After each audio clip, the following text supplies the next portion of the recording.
लेकिन मैं जानता हूं कि बहुत सी चीजें मैंने खुद खराब भी की हैं, मगर अगर तुम मुझे एक बार मौका दो तो मैं सब कुछ ठीक कर दूंगा।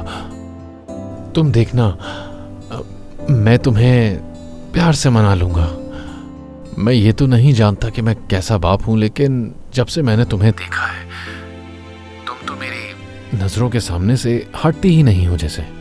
और अब तो मुझे लगता है कि जैसे मैं बहुत जज्बाती किस्म का इंसान हो गया हूं। लेकिन असल में मुझे ऐसे नहीं कहना था। अपनी गलती का बहुत एहसास भी है मुझे। और हाँ, मैंने तुम्हारे लिए बहुत खूबसूरत गाना भी लिखा है। देखो, वैसे तो मैं ये सब तुमसे मिलकर कहना चाहता था, लेकिन अब समझ ही नहीं आ रहा, तो सोचा गाकर ही सुना देता हूं, तुम्हें अच्छा लगेगा शायद।